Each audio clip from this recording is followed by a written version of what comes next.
Ladies and gentlemen, it's the fight of the century this weekend. No, not Jake Paul versus Mike Tyson. Although we'll talk about that. The fight of the century is holy God almighty. I have never seen, long as I've been for decades talking about stuff in the news, excuse me, trying to get a reaction to what's going on in society, how people feel about things. The meltdown over the RFK Jr. nomination for Health and Human Services. I've never seen anything like it in my life. I've never seen, which should tell you something. A lot of people are threatened.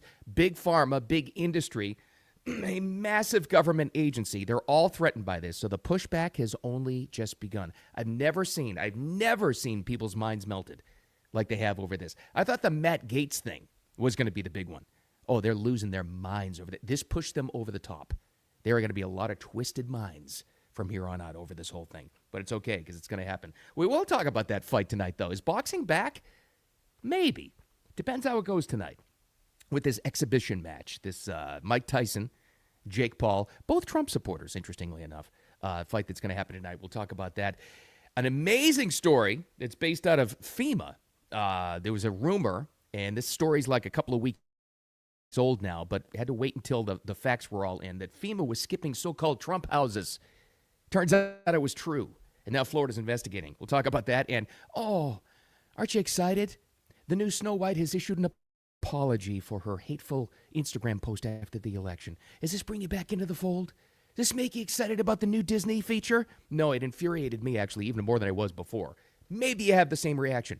Maybe not. I don't know. We'll get to all that stuff. More importantly, it's your Friday. Thanks for being here. If you're watching this on the replay or listening later on in the audio podcast, hopefully you're already well into your Friday or your weekend. Congratulations to you. But thanks for being here for Wicked Radio Live every single day. Put your notifications on if you follow me right here on X and YouTube, but it's mostly an X product. That's what I call it. All right, let's talk about it. Let's start it off with the good stuff. Because it is a weekend. Let's talk about some sports/entertainment. The fight of the century. Well, probably not, but big event tonight. Much hyped. It was delayed. Mike Tyson's back. Wouldn't it be amazing, though? We talk about a lot of things about America being back and, optimism being back. What if Mike Tyson was back? 58-year-old Mike Tyson is in great shape. And he's going to fight former YouTuber who, let's give him credit, has become a legitimate boxer, Jake Paul, in this Netflix special that's on tonight. I had to look this up on the time. You know how boxing events always go, whether it's pay-per-view or not. They always tell you when it starts, and that it's always later than you think because they try to suck you around and get you to keep watching for clicks and all that stuff. So the undercard starts tonight at 6 p.m. Eastern Time. And the main card starts at 8 p.m. If you have a Netflix subscription, apparently they're not going to charge you anything more. That was my big question. I didn't know whether there was a pay-per-view on top of that. Apparently not, which is smart on Netflix's part. They could have probably made more upfront money to charge more on top, but they're not doing that. So that's good thing already, because I will be completely honest with you. I wasn't going to watch this thing if I had to pay any extra money on top of what I already pay for Netflix. But now that it's on around 8 o'clock, okay. All right, I'll put it on, or at least on the iPad as, the girls in my house take over the rest of the TV. But that's okay. I'll have a rooting interest in it, and I want to see how it goes. It may be an absolute disaster. Maybe. Mike's kind of old. He's 58 right now. Jake Paul is, he's Jake Paul, legitimate boxer now, but it started with the weigh-in and all the drama. Well, they stepped up there, and apparently this is what caused the slap, as we all know about now, to happen. So they step up there, and Jake Paul tries to, crawl up to Tyson, and he stepped on his shoe. So Iron Mike didn't take too kindly to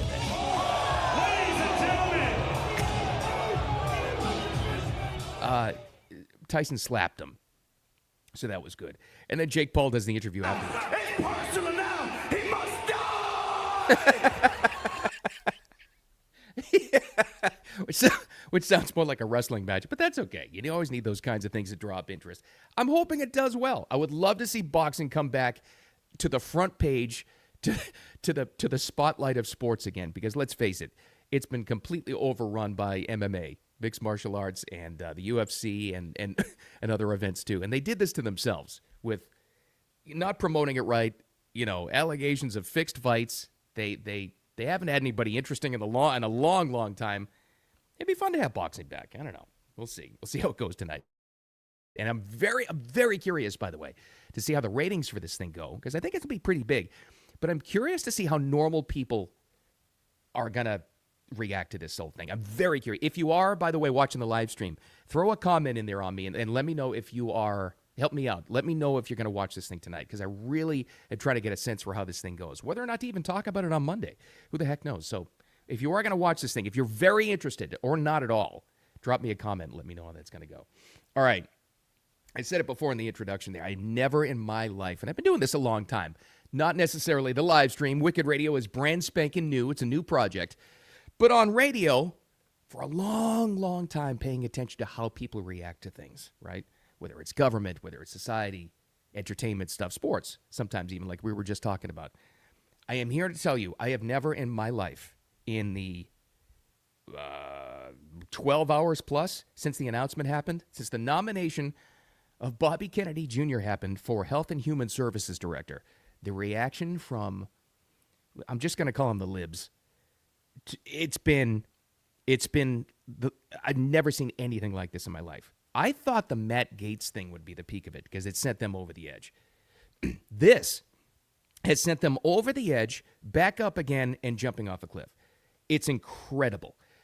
Normal people, well, normal, I call them the libs, but who are just so threatened by all of this stuff happening at once and all the names calling, he's a vax denier, he's a kook, he's a drug addict, he's a lunatic, even his old family and the Kennedys hate him and all this other stuff. And then, of course, the intergovernment agencies, so the propaganda against the guy is already out hot and heavy. It was already there before. Now all the dirt's coming out about him again, and he's a horrible person. He's going to get people killed, and well, let me tell you this. RFK Jr. has had a life mission, and as you're going to hear here at one of the Trump rallies, actually, when he endorsed Trump, he's prayed to God that he could be in a position someday to actually help the health of this nation and actually around the world. And this is exactly what he said. And for 19 years, I have got every morning, without one exception, I have said a prayer to God to put me in a position where I could end the chronic disease epidemic. Well, he's in that position now, in a very, very strong position. This is the one he wanted. If you want to talk about credibility, this is a guy, as an environmental attorney, that has won Supreme Court cases as an attorney. Technically, you really could have made him, attorney general, and he could have handled that. But what he wanted, as you just heard there, was this: to get this nation, get our society, everybody, especially generations, our kids going forward, our kids and grandkids, to get them healthy. Which is why it's just so fascinating to watch the pushback among just people people who are freaking out this weekend maybe. I can't believe that vax denier, that vaccine skeptic, that kook, that lunatic is actually in charge of Health and Human Services. Really? Really? This is what you're going to try to tell us? Really? So the people that, let's look at who's in charge now. By the way, there's been no segment of government that has grown and become more bloated with bureaucracy than HHS, more than them. No one, okay? And those folks, those people in government who have overseen now for decades, the obesity crisis, the mental health crisis, a metabolic meltdown, what's happening to our food safety, all of that. Big Pharma just running roughshod over the people who are supposed to make these health decisions. You didn't have any pushback like this against them. Really? Is that what you're telling us? But you do against a guy that has prayed for almost 20 years to be able to make America healthy again. Really? That's what you're going to tell us? He's going to be confirmed. Oh, it's going to happen. And it is going to work. We are going to get healthy again. It's going to start with going after the food industry and the poison and the chemicals they have put into our food supply. You can doubt me all you want. I don't care. We all have our own opinions, and it's a new age. We shouldn't be afraid to speak our opinions anymore.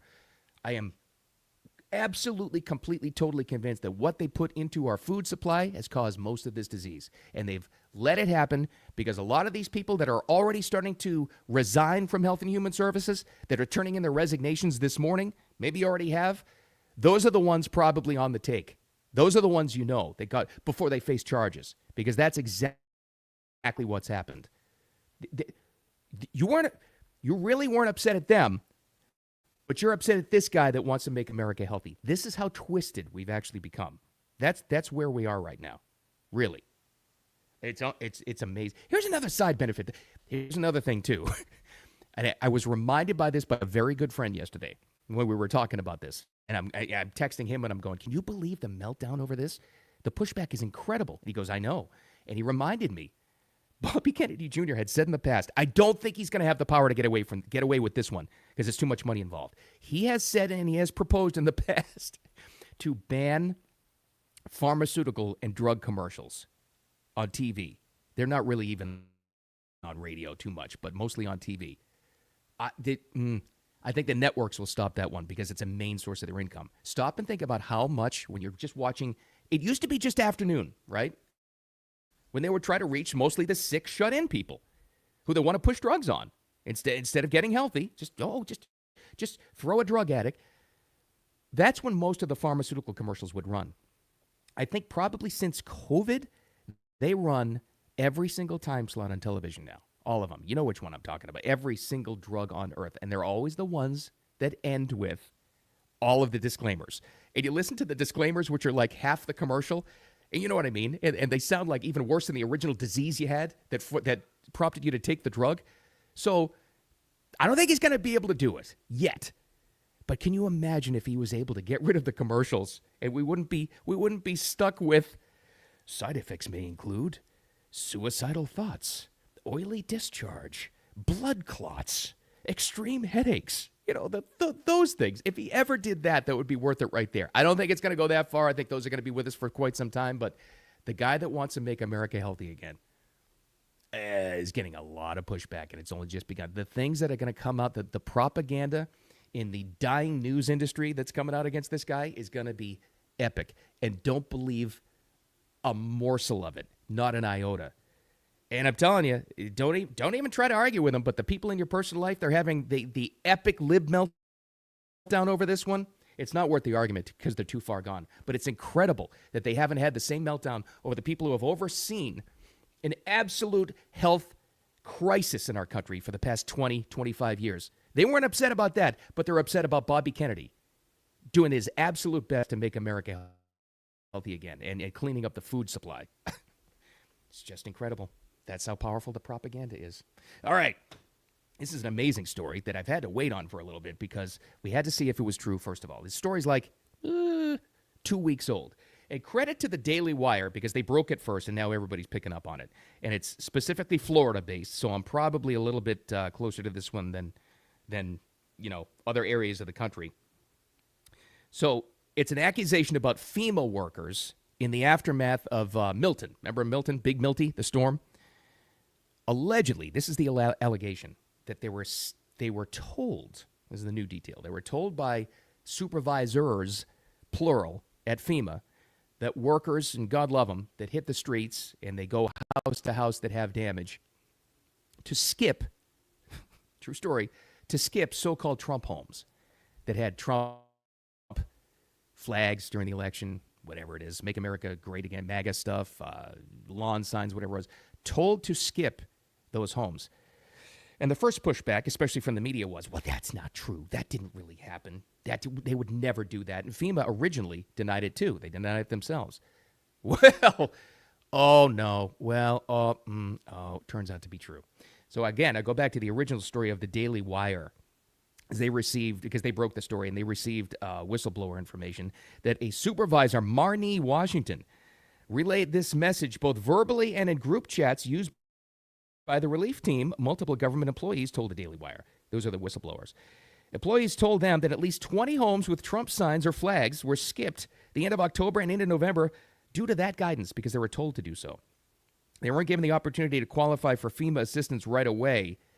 The houses were skipped over by the workers who wrote in the government system messages such as Trump signs, no entry, per leadership. Okay, well, it's led to this. The supervisor, Marnie Washington, has been let go by FEMA. She's been fired. Amazingly, get this, she's done interviews talking about this. Basically, I guess to clear her own image, to say, Look, it's not my fault. I was told by upper leadership in FEMA to do this. I was told to, and they fired me. I'm just the fall guy, she says, which is amazing enough on its own. But would you go on Fox News and actually talk about it? I don't think I would, but she did. And someone feels uncomfortable, we can't go to that home. If you have loose dogs and someone on the team is comfortable with dogs and another person is not, we can't go to that home because of safety precautions. So you feared the Trump houses. The people on FEMA were fearing the Trump houses like they were fearing people with vicious dogs in their backyard. Exactly. And that's based on the trends. What trends?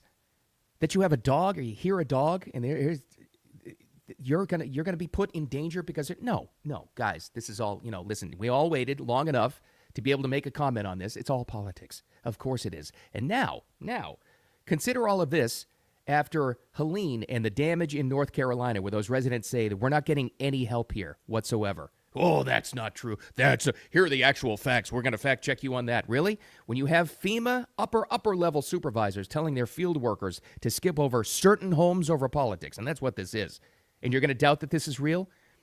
This is the kind of stuff more than anything else, more than any other issue, that led to a massive, massive Trump win last week.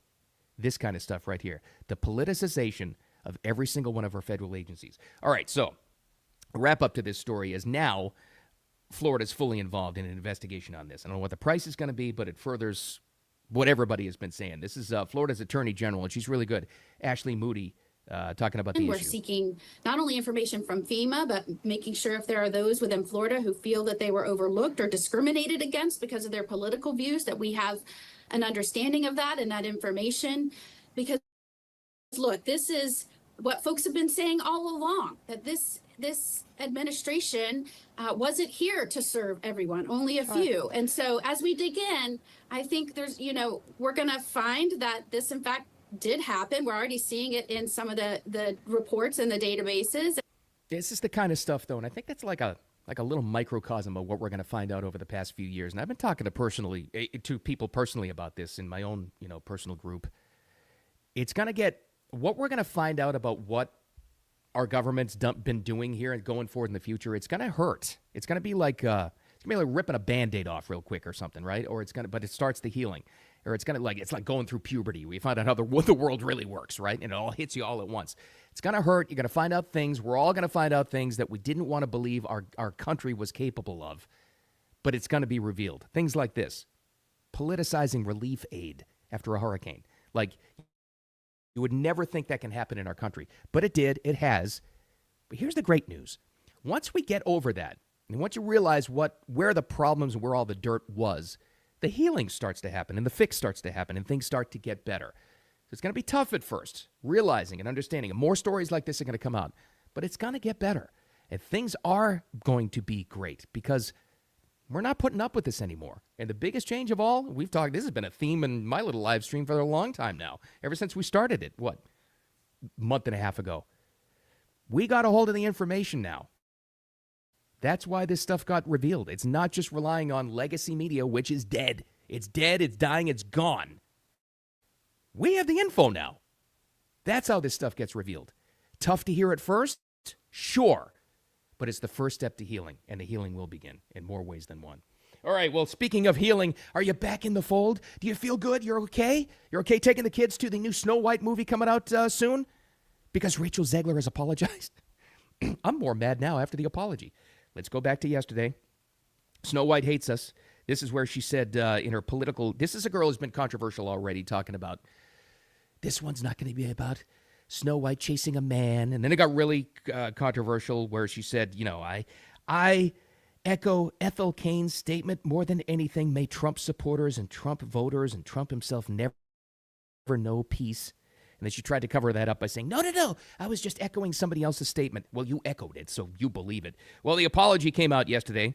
It's long. I wouldn't do that to you. I wouldn't read the entire thing. Hi, everyone. I'd like to sincerely apologize for the election post I shared on my Instagram last week. I let my emotions get the best of me. This is the best part of the entire thing. Hatred and anger have caused us to move further and further away from peace and understanding, and I'm sorry I contributed to the negative discourse.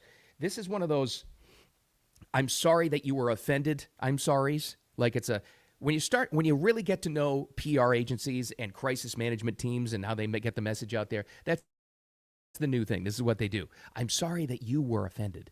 Not I'm sorry that I said it or I'll make good or I was completely wrong. No. I'm more offended by this, that they came up with this lame apology. And it's inexcusable. I know Megyn Kelly was talking about this yesterday, the great Megyn Kelly. That Disney is going forward with this because they have to. They have so much money sunk into this thing. They're going forward with her and she's still employed. It's inexcusable. It really is. It's absolutely awful that she's going to be employed by Disney and she's the Snow White, this classic tale. And somebody like that is that hateful. Now, I wouldn't want to be Bob Iger where you're seeing her, make statements again. You're like, oh my God, would this girl just shut up? But think about back in the day where they would never let a studio star say this kind of stuff. You've just revealed you hate half of the country. More than half, if you want to go by last week's election results. I hope this thing bombs so badly, so incredibly badly. I can't wait for this thing to fail. You're probably the same way. And you know what? It probably will. Let's see here. We've got some people who are going to watch this fight. We're going to have here. We've got concerned citizens saying, going back to the FEMA story, if they could do it with the unvaccinated, it's easy to do with disaster relief. Absolutely. I've got a couple of more comments here saying people are very interested in the Tyson-Jake Paul fight. So I don't know. We'll see. I hope. I'm just rooting for boxing. And I love Mike Tyson. Wouldn't it be amazing, though, we talk about America being back? What if Mike Tyson's back at 58? It's like the 80s all over again. I absolutely love it. Let's just hope he doesn't bite Jake Paul's ear. We don't want to go back to that kind of stuff, not the Evander Holyfield thing. Have a great weekend, everybody. Thank you so much. I appreciate you so very much. Again, the takeaway today, it's going to be tough, what we're learning. It's going to be tough, what we're finding out when all the dirt is uncovered over the next few months and years. But it's okay. We're ripping the Band-Aid off. Then we get to fixing this stuff and making everything better. It's going to be good. This really, truly is the golden age. That, and don't ever take any crap from anybody, especially Disney actresses that hate you. Thanks for finding the live stream. I appreciate it. Lives as a replay on X, obviously. The audio podcast, wherever you get those as well. More importantly, it's the weekend. Have a great, awesome, wicked awesome weekend. With all that said, I don't know. We're going to have a lot of stuff to talk about on Monday. So we'll talk to you then. Thanks for being here.